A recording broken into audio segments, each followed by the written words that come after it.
Capitalismo.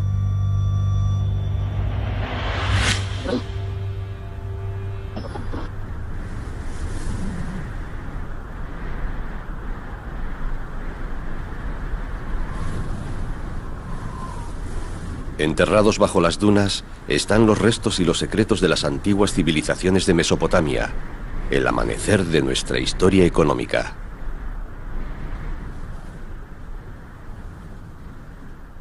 Si examinamos los orígenes de todas las técnicas empresariales, dónde se cobraron los primeros intereses, los primeros contratos comerciales, el primer dinero, los precios, la primera contabilidad, todas esas técnicas se desarrollaron en una región muy concreta, en Sumeria, en Babilonia, en el actual sur de Irak, y todas fueron desarrolladas en templos y palacios.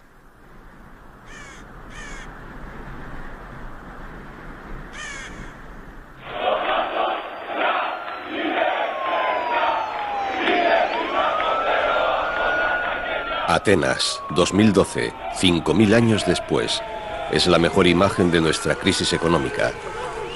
Una ciudad y un país en estado de shock, obligados a soportar programas de austeridad a cambio de préstamos.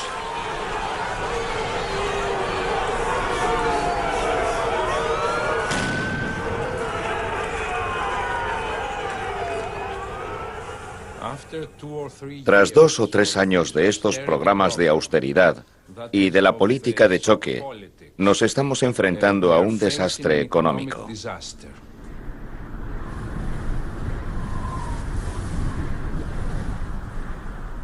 ¿Qué hace que las civilizaciones desaparezcan y sus economías se hundan? ¿Qué relación hay entre la Grecia moderna y la antigua Sumeria? Hubo un historiador económico que sostenía que las respuestas podrían estar enterradas entre las ruinas de las antiguas civilizaciones. Karl Polanyi, el factor humano.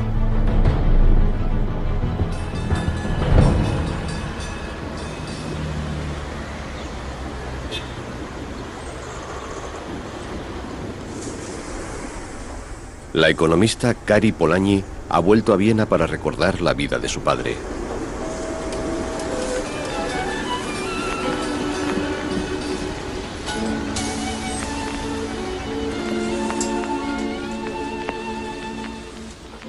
Karl Polanyi nació en Viena en 1886 y creció en Budapest.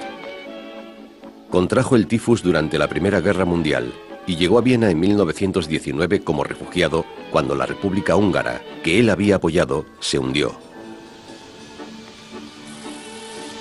Ja, bitte schön.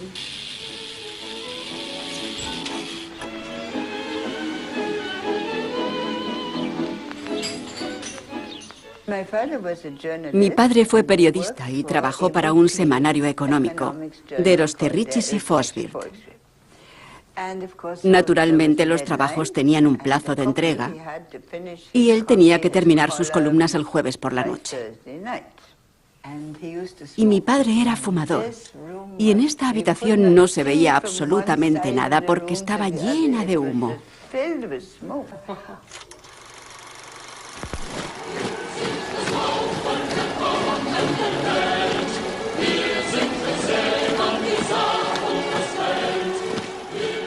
En los años 20, Viena, que había llegado a ser capital de un imperio, era una ciudad dividida políticamente, la capital de un país sumido en el caos económico.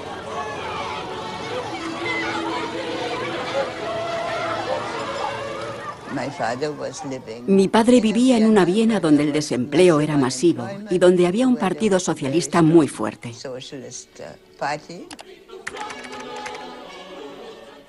Dicen que el Partido Socialista Austriaco ganó todas las elecciones celebradas en Viena, desde 1918 hasta la Guerra Civil. Karl Polanyi se vio inmerso en la vida política de Viena y simpatizó con el movimiento socialista.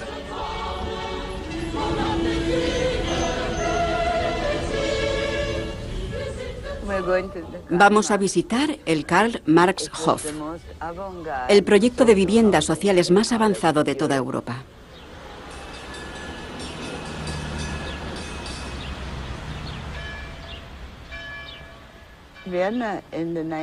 La Viena de 1920, la Viena socialista, consiguió dar un vuelco a las relaciones de clase, algo que disgustó a Hayek y compañía, porque la financiación de estas viviendas sociales procedía de los impuestos que pagaban los propietarios de las viviendas privadas.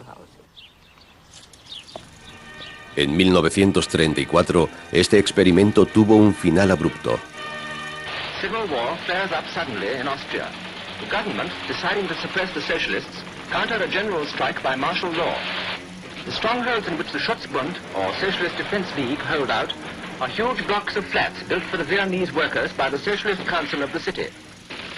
The strength of the buildings enables them to prolong resistance for several days, and artillery has to be brought into action against them.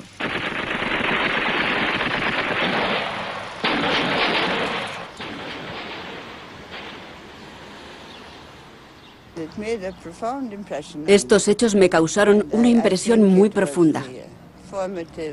Pienso que fue el acontecimiento más importante de mi vida educativa. Porque desde entonces he sabido de qué lado estoy.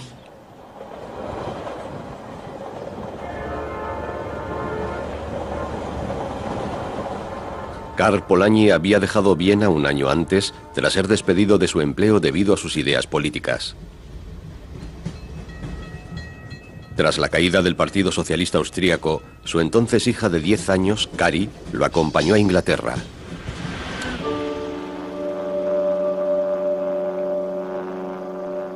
En 1944, Alemania y la mayor parte de Europa están en ruinas. Intelectuales como Karl Polanyi habían estado intentando entender las causas del colapso de la civilización europea para buscar una salida del caos. En opinión de Karl Polanyi, era una cadena de acontecimientos que había empezado en el siglo XIX, con la fe en el mercado libre autorregulado.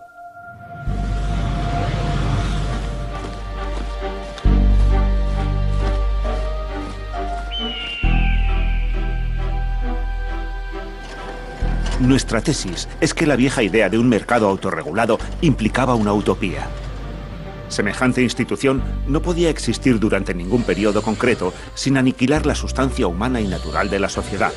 Destruiría físicamente al hombre y transformaría su entorno en un páramo. Karl Polanyi, la gran transformación.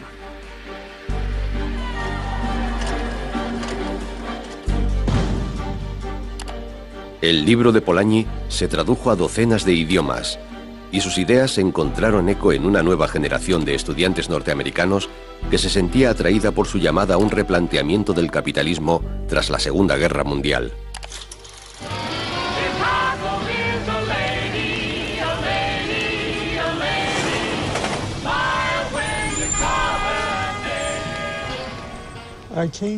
Llegué a la Universidad de Chicago en 1950 y supongo que mi generación tenía determinados intereses, objetivos o preocupaciones. Y lo que encabezaba la lista era la pregunta: ¿volveremos a tener una gran depresión como la que vivimos en los años 30? Beyond the facade of the skyline, swept under the city's rug, teeming millions, never more than a copper coin from starvation. La segunda preocupación estaba relacionada con el surgimiento de un nuevo mundo. ¿Qué pasa con los países del tercer mundo? ¿Qué podemos hacer por ellos?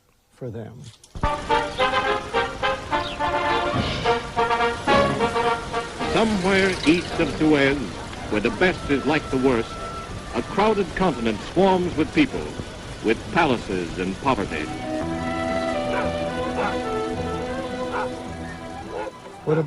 ¿Y qué pasa con la desigualdad? La desigualdad entre países y dentro de un mismo país.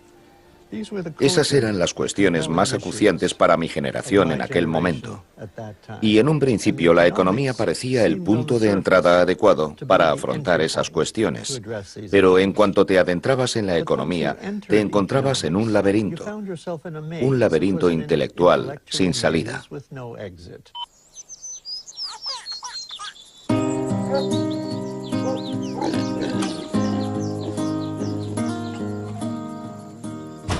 Empezabas con una propuesta básica, como por ejemplo que el problema económico es la escasez, porque carecemos de los recursos necesarios para darle a todo el mundo tanto como quisieran.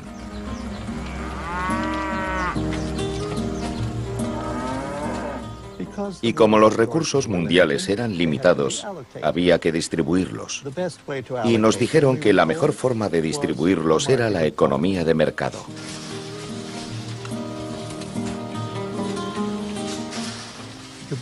Estábamos inmersos en la economía de mercado, lo cual era una forma de alienación intelectual de los problemas reales del mundo.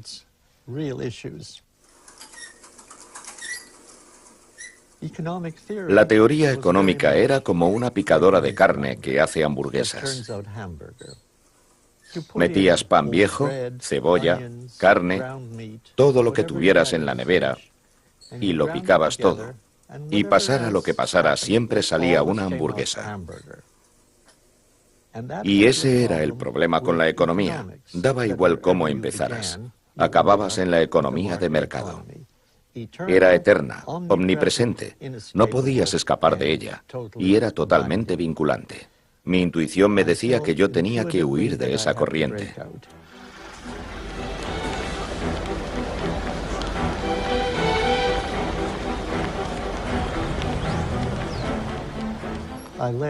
Abandoné Chicago decepcionado y desesperado y fui a Columbia.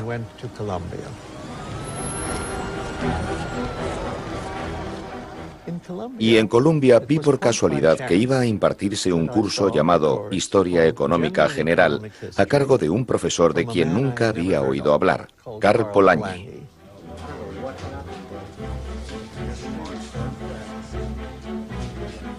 El curso impartido por Karl Polanyi en la Universidad de Columbia estaba basado en su propia investigación sobre la economía de mercado como sistema ideológico. Una visión de la sociedad organizada según la lógica del mercado.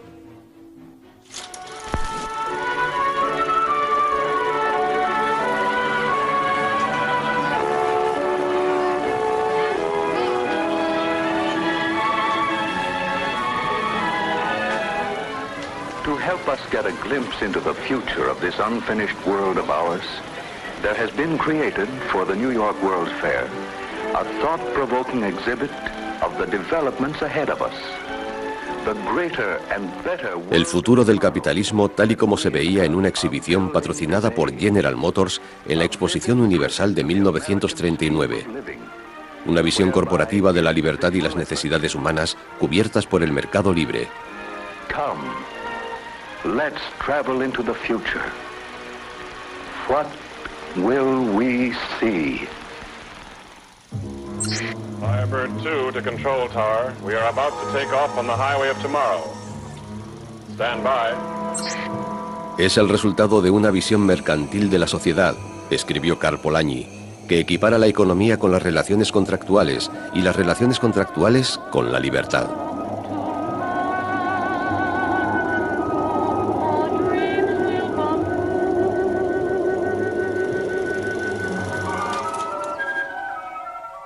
Para mí, la gran transformación supuso un terremoto intelectual. Fue como si se abriese la tierra. El libro analizaba con una agudeza brillante la llegada de la economía de mercado al unísono con la revolución industrial.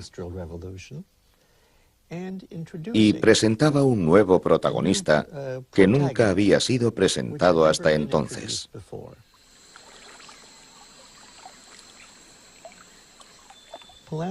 En su libro, Polanyi nos decía que había otro jugador en la economía, además de las fuerzas del mercado, la propia sociedad.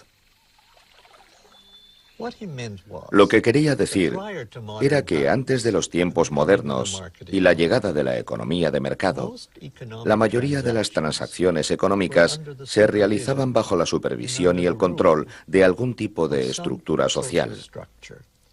Podía ser la iglesia, el ayuntamiento, o en el caso de las sociedades tribales, eran las normas derivadas del parentesco y las tradiciones.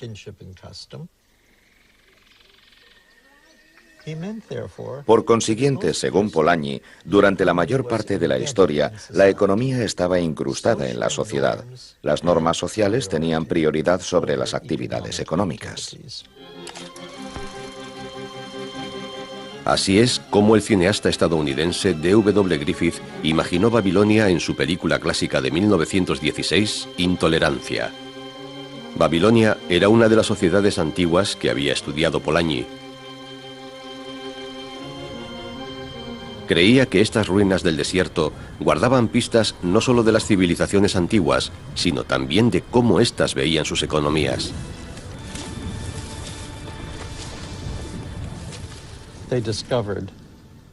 En la antigua Babilonia, la actual Irak, descubrieron varias tablillas que eran los contratos formalizados para comerciar entre el palacio y las zonas periféricas.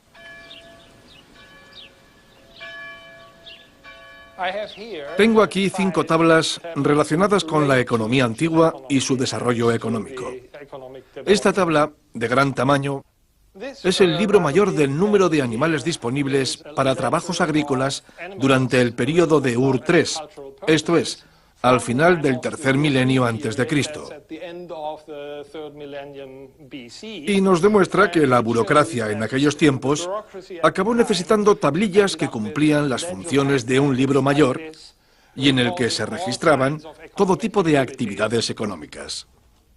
A partir de esas tablillas de arcilla descubiertas en el actual Irak, la gente dio por sentado que los negocios son tan antiguos como la humanidad.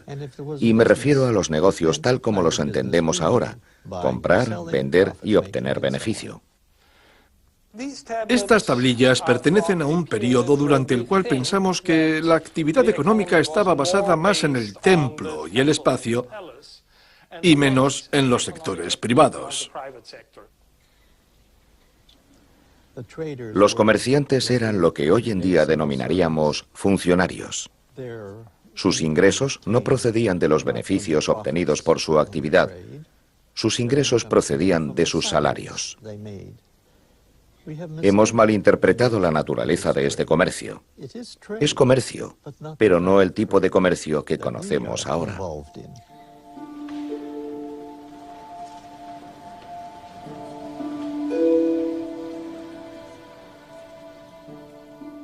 Era una indicación de lo atrapados que estábamos en la historia económica, porque en cuanto veíamos algún ejemplo de actividad comercial, y el comercio es tan viejo como la humanidad, pensábamos, negocio.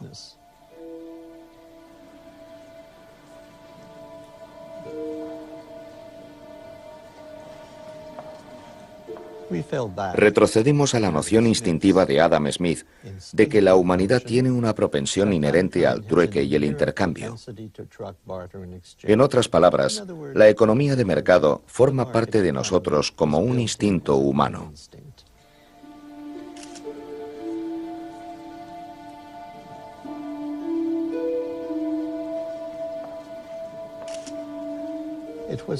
Fue de esta especie de vicio de lo que quiso escapar Polanyi.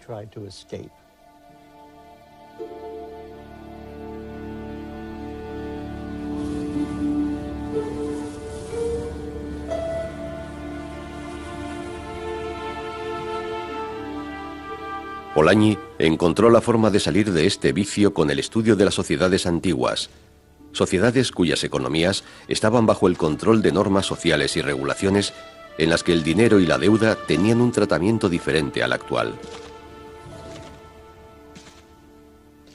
En Sumeria y Babilonia, la gente que tenía la deuda era como si estuviera sujeta a un castigo.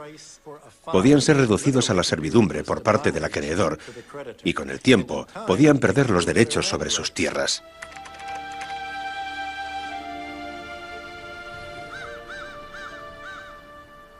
Cada nuevo dirigente sumerio permitía a la gente empezar de nuevo.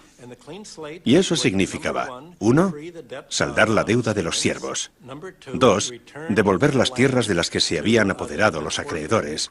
Y 3, anular las deudas.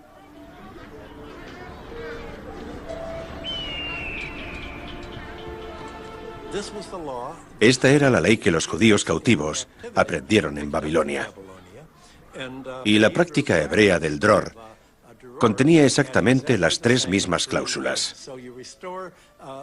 Restablecías la igualdad inicial de la producción económica y dejabas las cosas tal y como estaban antes.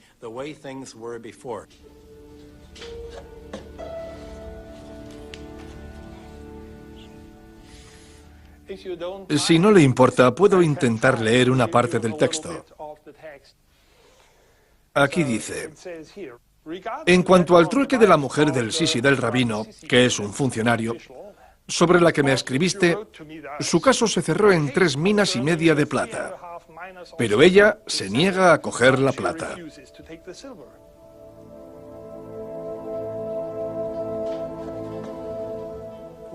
Ahora tenemos cientos de miles de tablillas de escritura cuneiforme que nos dicen quién era el acreedor de las primeras deudas y quiénes eran los deudores.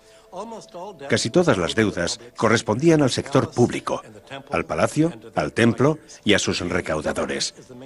Como el gobierno era el principal empresario y acreedor, resultaba fácil cancelar las deudas, porque cancelabas deudas que te debían a ti. Algo que resultaba muchísimo más complicado en la antigüedad clásica, cuando los acreedores eran privados.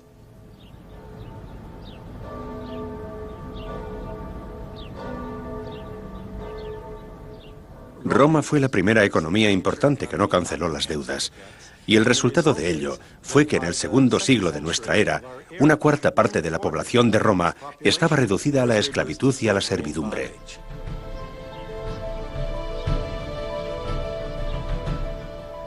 Si analizamos las revueltas, insurrecciones y revoluciones, me arriesgo a aventurar que a lo largo de la historia humana se han producido más insurrecciones por culpa de la deuda que por ningún otro conflicto. Esclavitud, servidumbre, lazos feudales, relaciones de casta. La gente puede rebelarse de forma ocasional contra cualquier forma de desigualdad, pero con la deuda se rebelan con regularidad.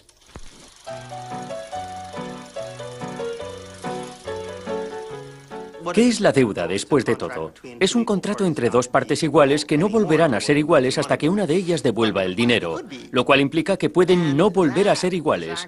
Y sospecho que ese es parte del motivo por el que la deuda puede ser tan explosiva.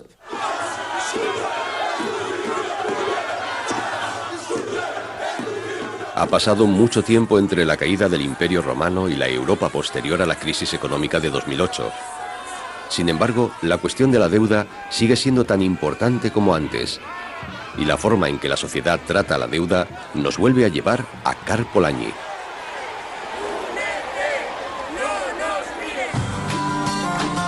Στη σημερινή ειδησιογραφία ξεχωρίζει ασφαλώς το τραγικό συμβάν. A 77-year-old Greek man took his life in front of a crowd of onlookers. Révèlent une augmentation des dépressions et suicides en Grèce, où la crise économique et sociale paupérise des pans entiers de la population. El 4 de abril de 2012, un farmacéutico jubilado de 77 años se pegó un tiro para protestar por los recortes de su pensión. Los recortes formaban parte de las severas medidas de austeridad que Grecia se vio obligada a aceptar a cambio de más préstamos que evitaran la quiebra del país.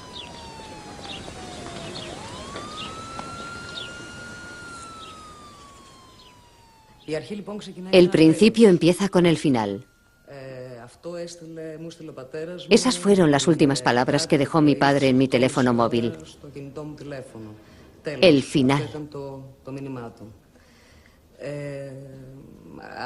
Respondí enseguida. Lo llamé, pero no tuve respuesta. Fui a su casa y cuando vi la nota, supe que el hombre que se había suicidado era mi padre.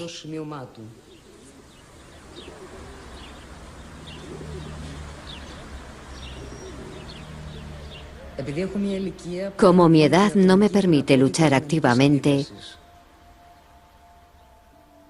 no veo otra solución que ponerle un final digno a mi vida antes de verme obligado a buscar comida en la basura. Nos enfrentamos a un desastre económico.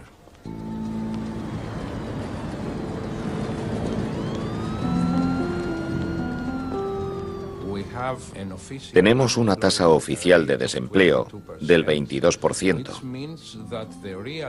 lo que significa que la tasa real debe rondar el 30%.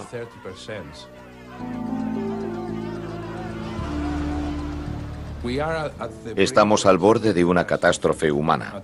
En este mismo momento hay al menos 20.000 personas buscando comida y otras cosas necesarias en la basura.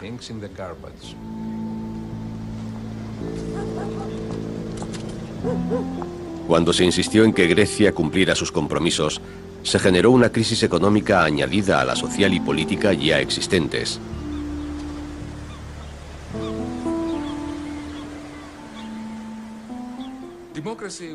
La democracia siempre ha sido un sistema muy inseguro, imperfecto y precario. Pero nunca antes la democracia ha corrido tanto peligro como ahora.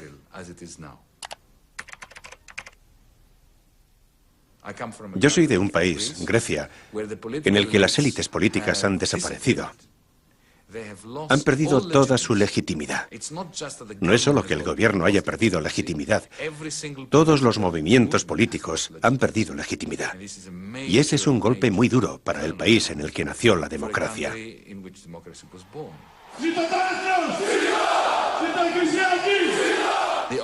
Los únicos beneficiarios son los nazis, porque el huevo de la serpiente eclosiona en este ambiente de quiebracracia y pérdida de esperanza.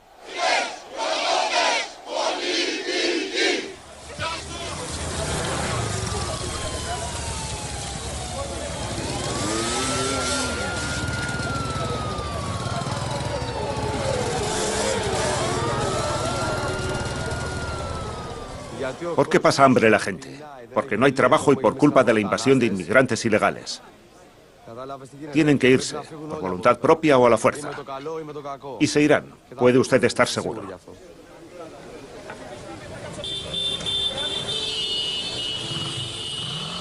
Si este es el precio social y económico a pagar, ¿por qué la arruinada Grecia se vio obligada a seguir pagando su deuda?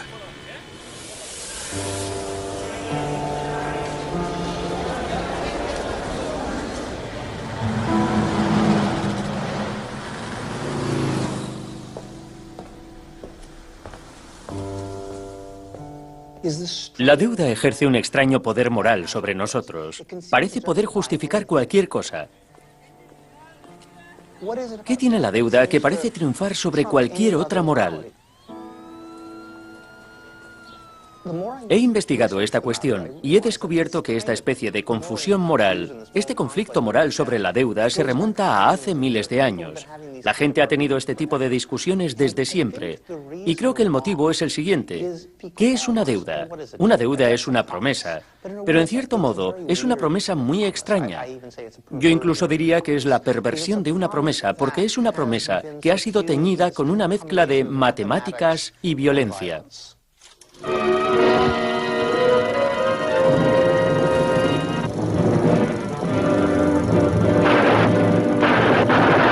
This is the true shocking story of Scarface Al Capone, who stalked out of Chicago to take America by the throat.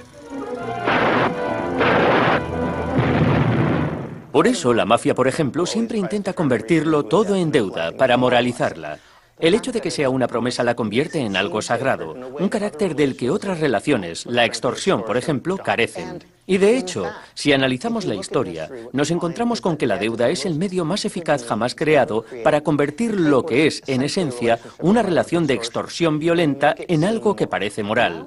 Y no solo parece moral, consigue que sean las víctimas las que parezcan moralmente culpables. Let's talk about a person. This person could be anyone. Let's call him Alex. Let's make things more complicated. Let's say Alex is Greek. Based on the stories you hear, Alex is also a lazy, cheating, ungrateful, helpless, corrupt, violent, rude, racist, tax-evading, troublemaking, thieving vandal that lives with his mother. Well, the stories say it. So it must be true. La deuda es siempre negociable si es entre iguales. Las deudas contraídas entre personas de un estatus similar se pueden renegociar. De hecho, en 2008 vimos que si eres el American Insurance Group, si eres el Banco de América, si eres Citibank, los acreedores estarán deseando cancelar miles de millones de dólares de deudas haciendo un truco de magia u otro. No tendrán ningún problema en perdonar la deuda. ¿Y por qué al American Insurance Group se le puede condonar la deuda y a Grecia no? Clap on, clap off, clap on, clap off. The clapper lets you turn capitalism on or off, however you choose. Don't trouble yourself with a complicated socialist revolution. Just clap on, clap off. Clap on when times are good and you make the profit. Clap off when times are bad. Just clap off the free market and the glorious state will provide. La única explicación posible es que la gente asuma que las personas que están en el American Insurance Group son personas como ellas. Y de hecho, si analizamos la historia, comprobamos que las deudas entre iguales son fundamentalmente diferentes a las deudas contraídas entre los poderosos y los que no lo son. ¿Qué ha pasado? ¿Cuándo se convirtió la deuda en una cuestión puramente económica? ¿Cuándo la economía ganó preponderancia sobre las relaciones sociales? Según Karl Polanyi, ocurrió durante la reorganización de la sociedad vivida en la revolución industrial del siglo XIX, cuando por primera vez en la historia, trabajo, tierra y dinero se transformaron en mercancías.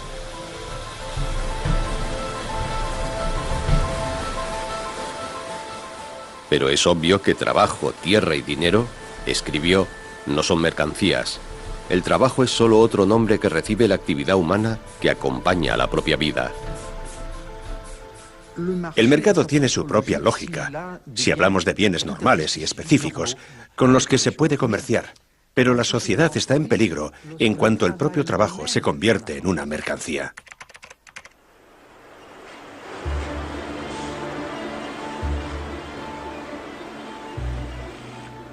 La tesis de Polanyi era que si el trabajo se transforma en una mercancía, la sociedad corre el riesgo de derrumbarse. La segunda de las instituciones de Polanyi fue la moneda. El dinero es un signo social del poder adquisitivo, escribió Karl Polanyi.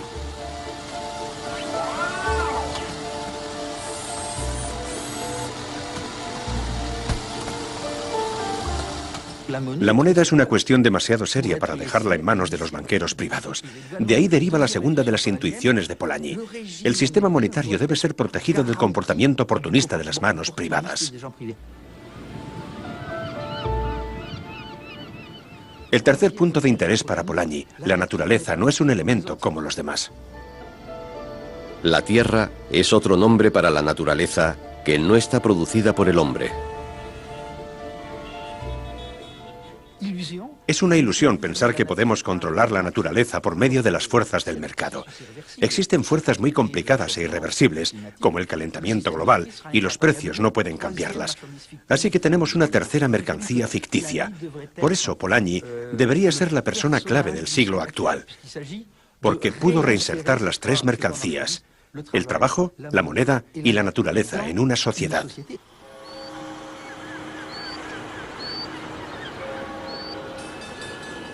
Según Polanyi, los problemas de la sociedad empiezan al fingir que esas mercancías se van a comportar como si fueran reales. La deuda griega ilustra las fatales consecuencias. Su historia empieza aquí, en Frankfurt. Los bancos alemanes son los dueños de la mayor parte de la deuda griega. Los acreedores siempre intentarán recuperar su dinero. Y efectivamente, tras haber prestado muchísimo dinero, quieren recuperarlo.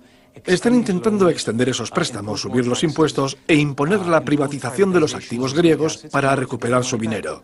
400 people have been detained in the Eurozone's financial capital after clashes broke out there on a second day of anti-austerity protests. A Grecia le ofrecieron un rescate para poder pagar a sus acreedores, más préstamos a cambio de medidas de austeridad y la privatización de las empresas públicas. No hubo rescate ni para los griegos, ni para los irlandeses, ni para los portugueses. Lo que hubo fue un intento cínico de transferir las pérdidas de los bancos alemanes sobre los hombros de los contribuyentes alemanes. Visto desde una perspectiva griega, los países del norte de Europa querían proteger a sus bancos de las devastadoras pérdidas que tendrían si Grecia no pudiera pagar su deuda. En mayo de 2012, tuvimos un ejemplo claro de quiebracracia al estilo europeo. El Estado griego recibió dinero del Fondo del Rescate, que naturalmente había sido respaldado por los contribuyentes alemanes. Pero ¿qué pasó con ese dinero? Se utilizó para estimular la economía griega y poder pagar el subsidio de desempleo de los griegos, dado que el paro se había doblado del 10 al 20% y ahora está en el 25%. No. Ni uno de esos euros llegó a la economía griega de ninguna forma. Ese dinero, los 4.000 millones de euros, se usaron para pagarle al Banco Central Europeo los bonos del Estado griego que había comprado.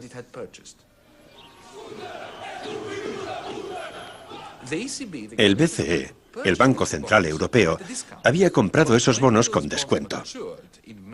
Pero cuando esos bonos vencieron en mayo de 2012, el Banco Central Europeo exigió el precio total, el valor completo de los bonos.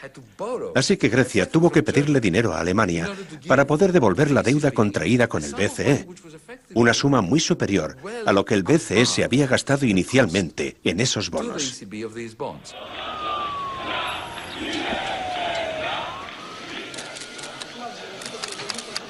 We have to compliment the government and therefore also the people of Greece in the perseverance of going through these difficult times and going through difficult measures that were inevitable to be taken.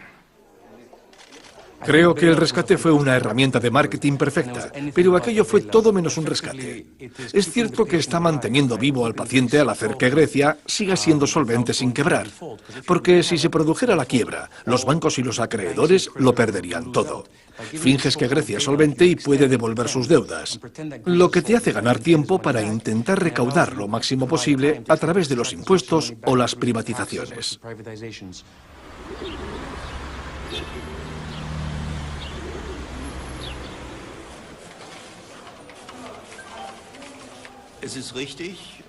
Siendo cínico, yo diría que los bancos descubrieron el comunismo para ellos mismos. Mientras el negocio va bien, obtienen grandes beneficios. Sus dirigentes se llevan unos grandes bonus y todo es fantástico. Cuando el negocio va mal y hay peligro de hundimiento, son demasiado grandes para caer. Hagan lo que hagan, el sol brilla. Y el maná cae del cielo. No hay duda de que su planteamiento tiene cierto mérito.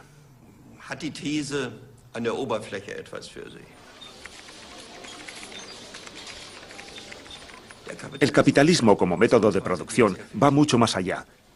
Y no solo es cuestión de rescatar o no a los bancos. Porque yo me planteo una pregunta. ¿Cuáles hubieran sido las consecuencias? Si yo hubiera estado en el gobierno, ¿yo también habría rescatado a los bancos? Sí. ¿Por qué? Porque sin los rescates, sin la activa intervención de los estados y sin los miles de millones de dólares, euros y yenes invertidos, esta es la clase de crisis que hubiera conducido a un colapso masivo de los bancos. Y la consecuencia de todo ello habría sido el colapso masivo del sistema económico mundial.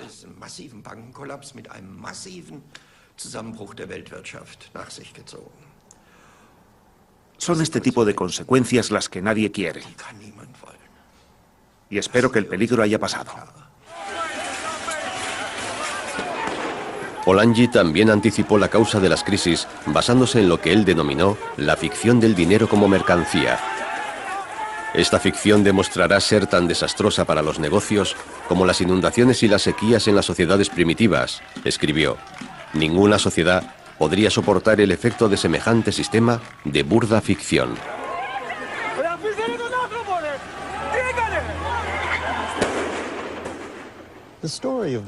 La historia de la Gran Transformación es la historia de una reacción.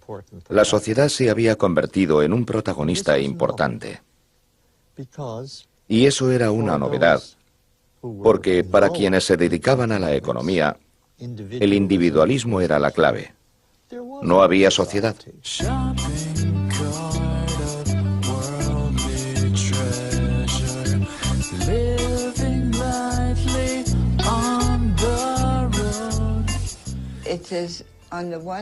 Por una parte está el concepto de mi padre de economía desarraigada.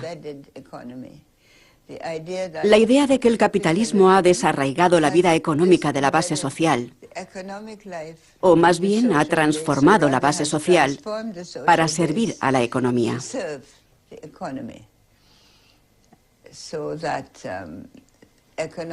De forma que las relaciones económicas empiezan a dictar la forma en la que nos relacionamos en sociedad.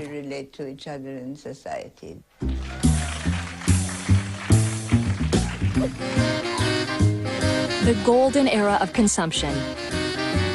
It is so important that protecting this era has become the top priority for the materials economy. That's why after 9/11, when our country was in shock and President Bush could have suggested any number of appropriate things, to grieve, to pray, to hope. No, he said to shop, to shop. We have become a nation of consumers. Según la perspectiva de mi padre, la situación es la contraria.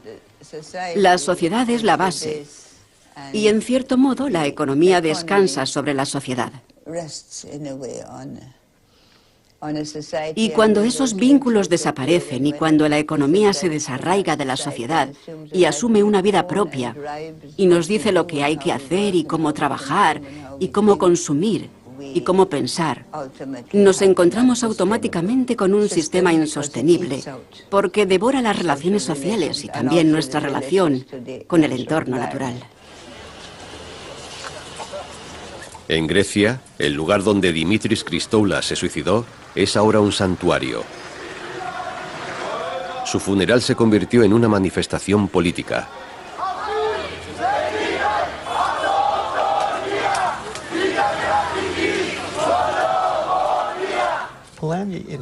Polanyi, en La Gran Transformación, dibujó la sociedad como una fuerza irresistible. Se planteó la llegada de unas nuevas instituciones de mercado que se lanzaban de cabeza contra un objeto inamovible, la sociedad en sí misma. Y el motivo por el que se produce ese choque es porque la nueva economía de mercado lanza una especie de red que lo cubre todo. Papá, ya no podía soportar más ataques contra la libertad, la democracia y la dignidad. No podías apoyar la llegada de esta economía cruel y el apartheid social. No podías soportar seguir asistiendo a la rendición de la independencia de tu patria. No podías seguir soportando la brutalidad de un capitalismo que nos devora la vida sin que nadie reaccione.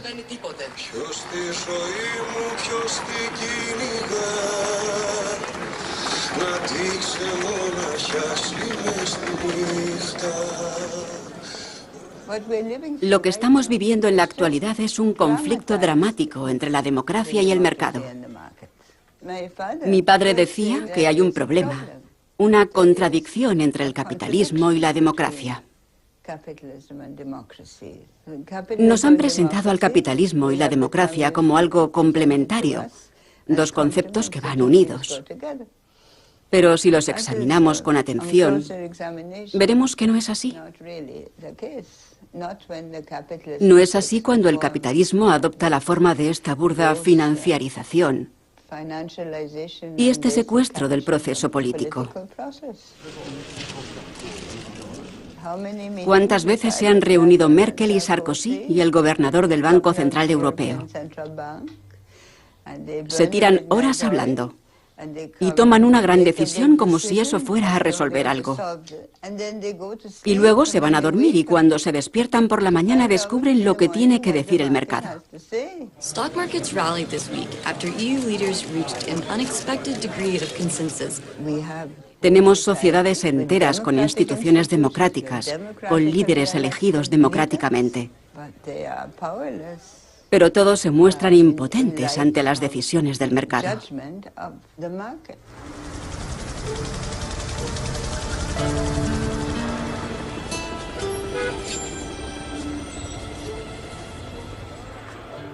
El observador contemporáneo se encuentra ante una paradoja. ¿De dónde procede el poder de las finanzas? Procede del hecho de que los votantes votan. Cada 5 años para la presidencia, cada 5 años para el Parlamento, con regularidad en elecciones locales. Pero los mercados financieros todos los días, cada 20 segundos, evalúan el coste de la refinanciación de la deuda pública.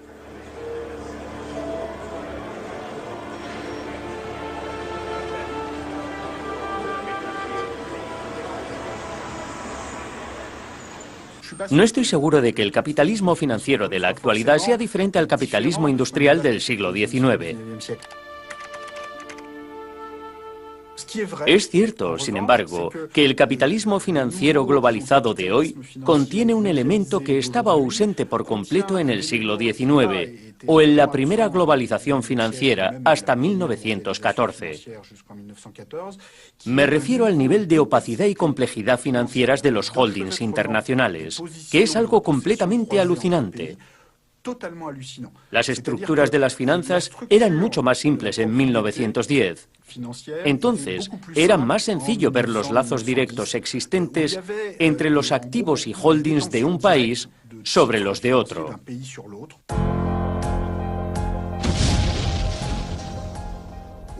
Hoy la situación es mucho más complicada, porque gracias a un sistema de intermediación financiera muy sofisticado, existen una serie de holdings internacionales que crean una sensación de desposeimiento entre la gente. Creo que ese es uno de los aspectos más desasosegantes del capitalismo moderno. Y no solo es una sensación de desposeimiento, es una realidad, porque cada país se encuentra sostenido por los negocios y las finanzas del resto de los países. A veces son otros países los dueños del 50, 60 o 70% de la deuda pública de un determinado país. Así unos países sostienen a otros, y muchas veces sin darse cuenta.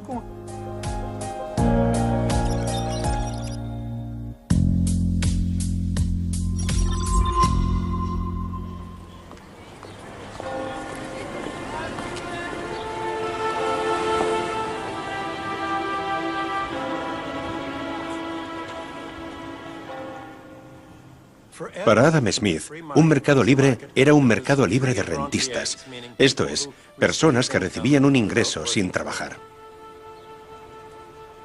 Hoy, mercado libre significa libertad para los rentistas, los terratenientes y los banqueros, y para lo que se denomina el sector financiero, de los seguros e inmobiliario. Y esto es exactamente lo contrario de todo lo que defendían Adam Smith y los posteriores economistas clásicos.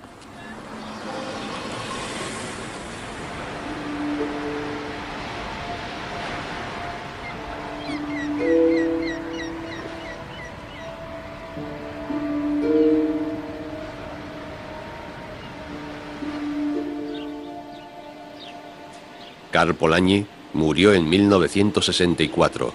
Sus cenizas fueron enterradas en Budapest, la patria que había abandonado 45 años antes.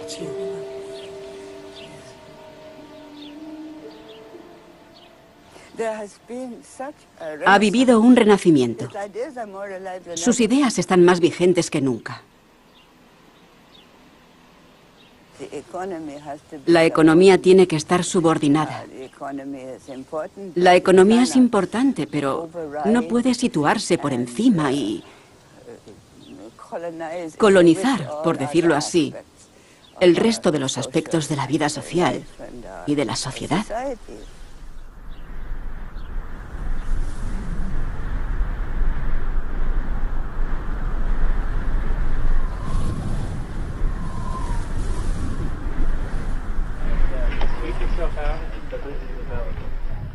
La primera llave para el futuro es que hay muchos futuros posibles.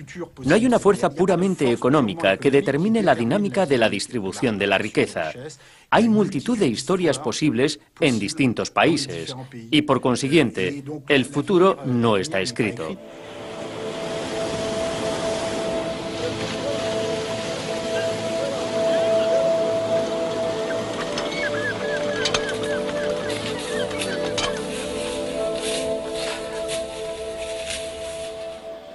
Si queremos encontrar la llave de un futuro dinámico en base a todo lo que hemos aprendido a lo largo de la historia, es inaceptable que el retorno sobre el capital sea estructuralmente más fuerte que la tasa de crecimiento.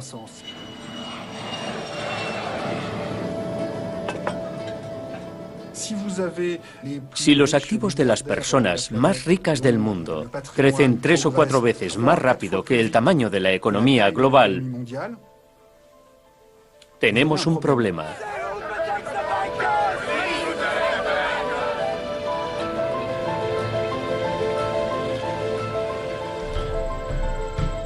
Si no utilizamos una forma democrática y pacífica de regulación de la desigualdad, otras formas de control ocuparán su lugar. La historia siempre inventa formas para resolver los problemas. Y esas formas pueden ser muy violentas y tener muy poco que ver con lo que hubiéramos querido si hubiésemos examinado esas situaciones con antelación.